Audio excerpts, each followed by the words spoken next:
얀반 호이에는 네덜란드가 경제적 황금기를 보냈던 17세기에 활동한 풍경화가입니다.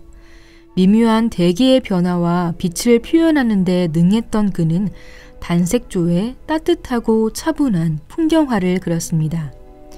그래서 그의 풍경화는 하늘에 뭉게구름이 피어있거나 먹구름이 낀 날씨 등 대기에 따른 색조의 변화를 잘 드러내기 위해 낮은 지평선에 하늘이 넓게 펼쳐진 것이 특징입니다. 그러나 살아생전에 화가로서 인정받지 못한 그는 돈을 벌기 위해 경매업, 부동산업 등 여러 가지 일을 했으나 잘 되지 않았습니다. 네덜란드에 튤립 투자 붐이 일었을 때에도 가격이 떨어지는 시기에 튤립을 사는데 전 재산을 들여 막대한 빚을 떠안고 말년을 가난하게 살다가 생을 마감했습니다. 그런 그는 자신의 풍경화를 통해 불우한 삶 속에서 인간이 어떠한 길로 나아가야 하는지를 표현하기도 했습니다. 모래 언덕은 황량한 풍경이 눈에 들어오는 작품입니다. 짙은 구름에 땅은 그림자가 졌고 모래바람이 사방에서 불어올 것 같습니다.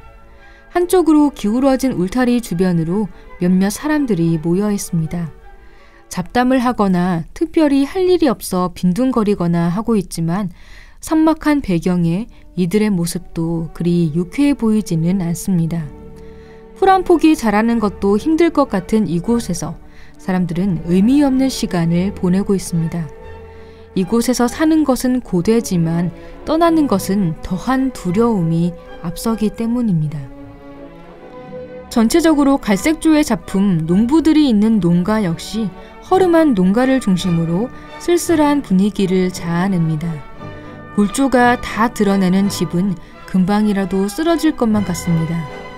날씨가 조금이라도 나쁘면 지붕이 날아가거나 비가 셀 것입니다. 그런데도 농가 옆의 농부들은 뭔가를 바꾸거나 고쳐볼 생각을 하지 않습니다. 이미 그들은 이런 비관적인 신세에 익숙해진 것입니다. 그런데 화면 왼쪽 농가 옆으로 멀리 길을 떠나는 나그네가 있습니다. 나그네가 향하는 곳은 풍성한 나무가 자라고 튼튼한 집이 있는 좀 더 아늑하고 평화로운 곳입니다. 이들은 꿈과 희망을 가지고 용기 있게 새로운 터전을 찾아 나서는 것입니다. 하늘은 당장이라도 폭우가 쏟아져 내릴 것 같습니다. 이미 생명을 다한 오래된 고목나무 아래에 게으름을 피우고 있는 두 사람이 앉아 있습니다. 고목나무나 두동강난 나무는 시련이나 역경을 나타냅니다. 즉 고목나무 앞에 주저앉은 이들의 삶도 평탄하지 않으리라는 것을 알 수 있습니다. 그런데 이들이 신세 한탄만 하는 사이에 누군가는 당당히 길을 나섭니다. 그는 뒷모습을 보인 채 보찜을 쥐고 언덕 아래를 내려가는 작은 인물입니다. 그림 왼쪽 나그네가 향하는 곳에는 보일 듯 말 듯 작게 교회의 첨탑이 자리하고 있습니다. 교회의 주변은 먹구름 없이 밝은 빛으로 둘러싸여 있습니다.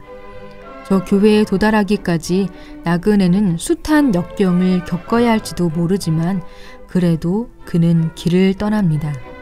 슬픔에만 안주한다고 인생에 새로운 길이 열리지는 않기 때문입니다. 호이에는 평생 가난하게 살다 간 사람입니다.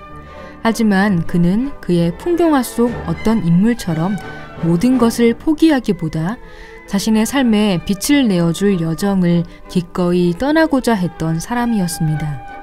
비록 여러 가지 사업 시도는 잘 되지 않았지만 그는 풍경화를 통해 자신이 어떤 길을 걸어갈 것인지, 우리가 어떤 길로 나아가야 할 것인지를 말해주고 있습니다.